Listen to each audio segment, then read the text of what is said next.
En este video vamos a trabajar con un sensor de temperatura y humedad, el cual es el DHT11.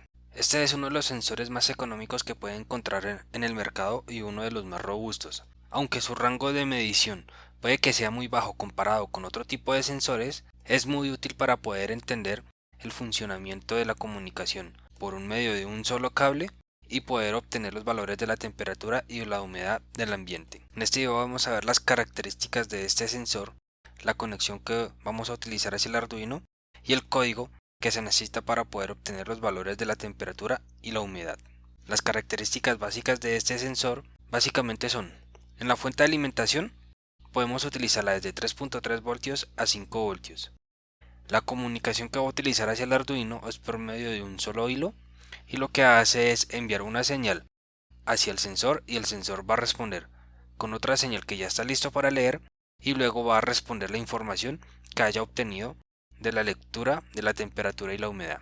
El rango de funcionamiento de este sensor para la humedad está de 20 a 90% de humedad y en la temperatura de 0 a 50 grados Celsius. Y tiene una precisión para la humedad del 2% y una precisión de la temperatura de 2 grados Celsius.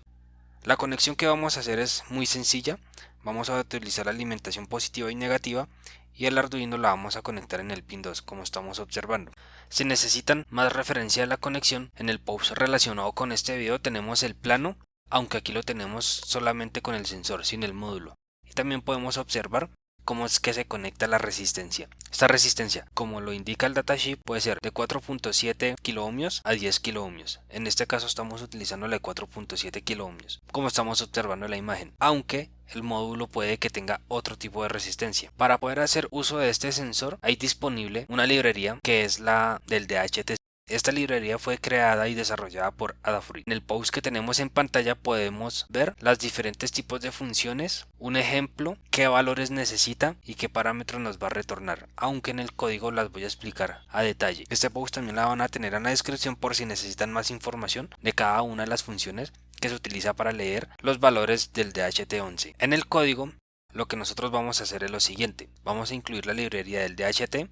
En esta librería podemos nosotros definir con qué tipo de sensor estamos trabajando, ya sea con el DHT11 o el DHT22. Adicionalmente tiene otro tipo de sensores que vamos a ver en otros videos. Vamos a definir el pin de comunicación, que en este caso habíamos dicho que era el pin 2, y vamos a definir el tipo de sensor, que en este caso es el DHT11. Estas definiciones lo vamos a utilizar cuando vayamos a llamar el objeto de la clase DHT. Esta instancia de este objeto va a ser utilizada para poder llamar las diferentes funciones de lectura que tiene el sensor. Ahora, en el setup vamos a inicializar el puerto serial y vamos a inicializar la librería. Y en el void up lo que vamos a hacer, dar una espera de 2 segundos para poder hacer la siguiente lectura después de que termine la lectura anterior, y con la función de leer la humedad previamente llamando a la instancia el objeto de DHT vamos a obtener la humedad. Esta la vamos a guardar en una variable flotante, ya que el valor que nos va a retornar es de punto flotante. Igualmente para la temperatura vamos a utilizar la función de leer la temperatura y lo vamos a guardar en una variable tipo flotante. Ahora, esta función que nosotros tenemos acá para leer la temperatura, si no le pasamos parámetro, él va a obtener la temperatura en grados Celsius. Pero si necesitamos la temperatura en grados Fahrenheit, lo que vamos a hacer es pasarle un parámetro al momento de leer la temperatura. Este parámetro es true y nos va a devolver la temperatura en grados Fahrenheit. Así como lo explico en el post del sensor DHT, aquí tenemos los parámetros y dentro lo que va a hacer es preguntar si es Fahrenheit la lectura de la temperatura. Ahora vamos a validar si alguno de los valores leídos anteriormente no se encuentra o no está definido para retornar un error en la consola y nosotros verificar qué es lo que está pasando. Si es así, vamos a llamar la última función, la cual nos permite obtener la sensación térmica. Básicamente, un resumen rápido de qué es la sensación térmica es lo que nosotros como personas o como humanos sentimos la temperatura en el ambiente. Puede que aquí nos haya dicho que la temperatura son 20 grados, pero nosotros podemos estar sintiendo más o menos de esa temperatura. Esto teniendo en cuenta la humedad del ambiente. Con esta función lo que hacemos es pasarle la temperatura y la humedad y nos va a obtener lo que es el coeficiente de temperatura o la sensación térmica que nosotros sentimos. Y ya por último lo que vamos a hacer es imprimir por consola cada uno de los valores obtenidos, donde el resultado que vamos a ver es el siguiente.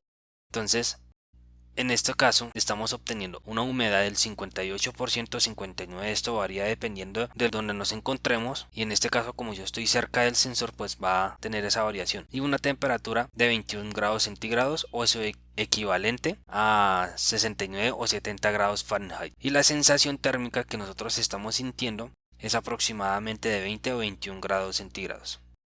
Y básicamente este es el funcionamiento, la conexión y las características que nosotros necesitamos para poder hacer uso de este sensor.